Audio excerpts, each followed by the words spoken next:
estate is one of the industries that people say is male dominated, but I believe it's not about being male dominated. It is, do we have the guts to move into this industry, we as women?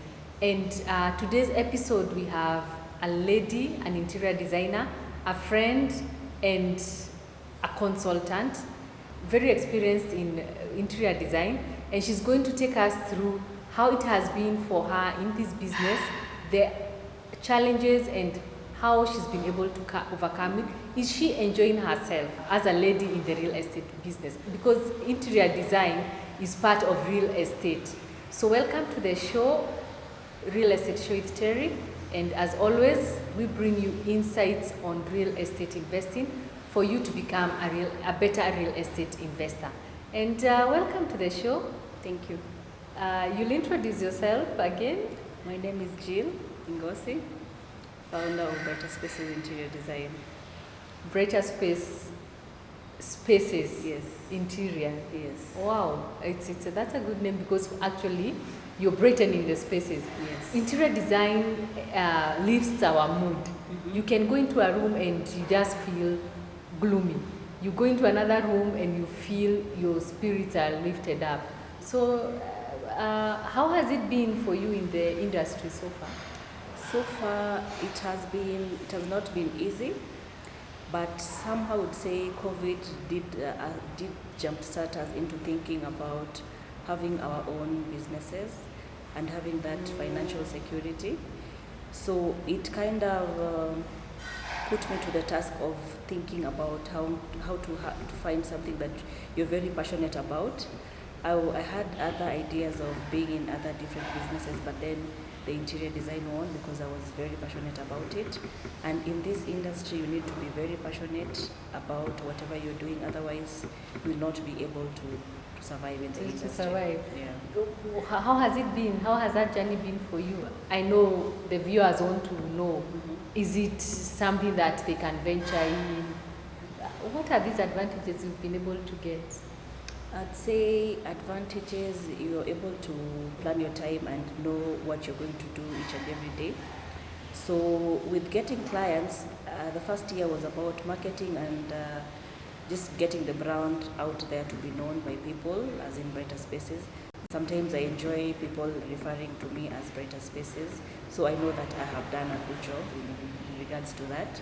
The biggest challenge is getting people to support us as startups. They want to support businesses that are about 3 years and above, but I managed to do that using my savings, and I'd say we're able to, some of the advantages are we're able to meet new people every day that work as a network that, refer us to the next clients, or maybe their relatives or people they know.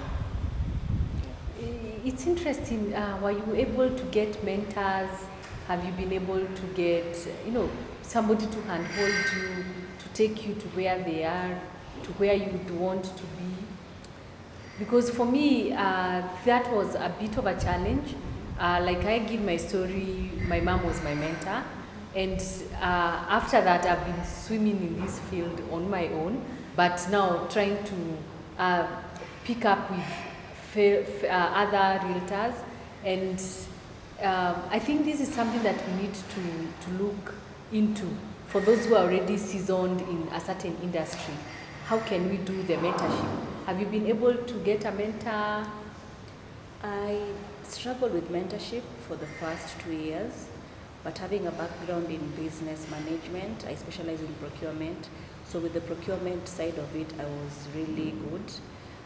But in terms of managing a business, finances, accounting and everything, I got help from an app called Venture Kenya.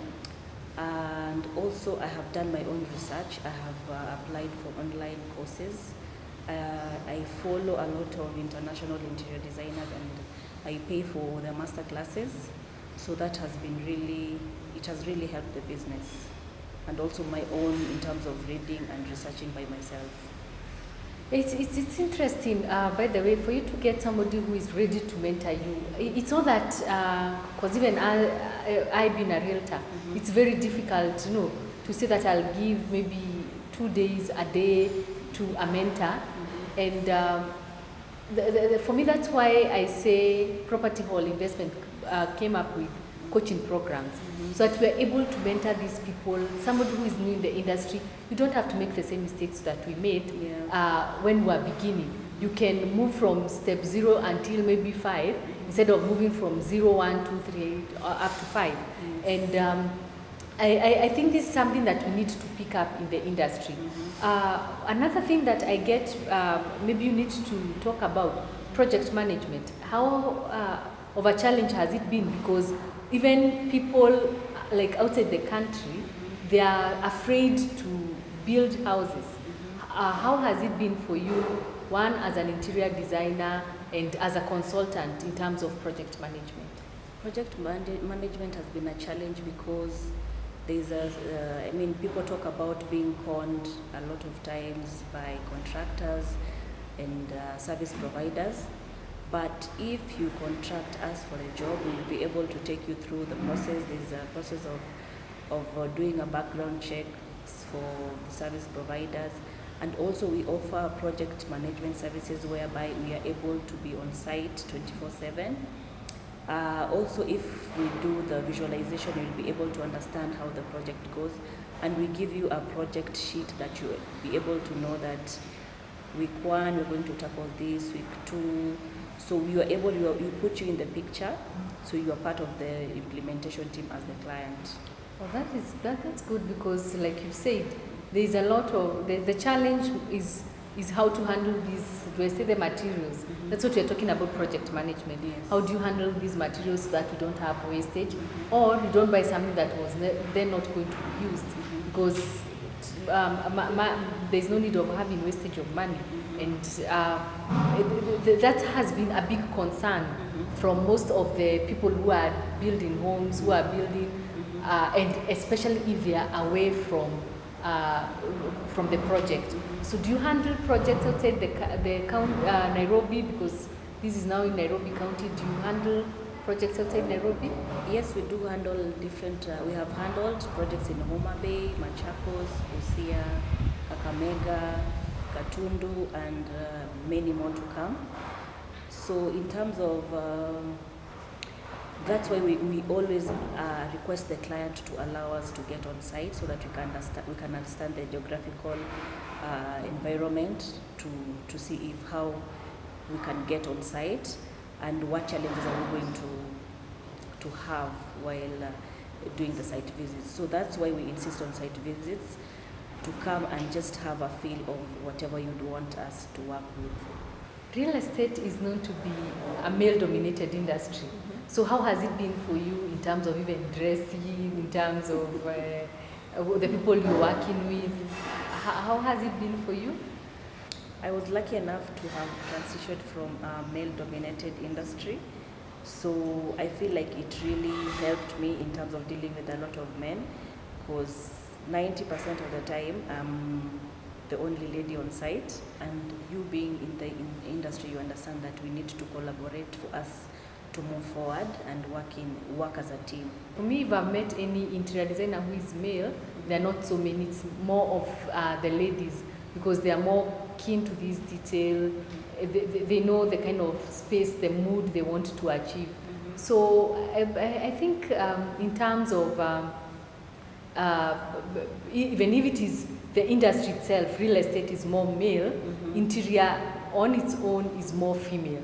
So what I can say is that despite all these challenges, we women in real estate, it is something that you can enjoy doing, and especially if it's coming from passion. Because having transitioned from motor vehicle all the way to interior design, it's because you love making spaces beautiful. And I think if you want to, if you want to succeed in any business, let it start from a point of passion, then the money comes in later.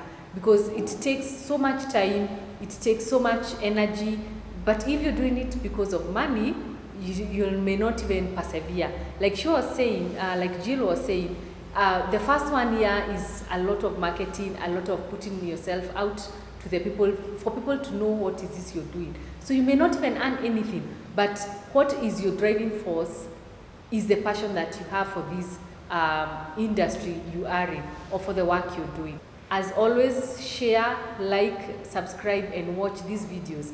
And I'm sure you're going to be able to become a better real estate investor. And in the next like 20 years, we need to have transformed the industry, you, me, and every other person, to be the investment vehicle of choice.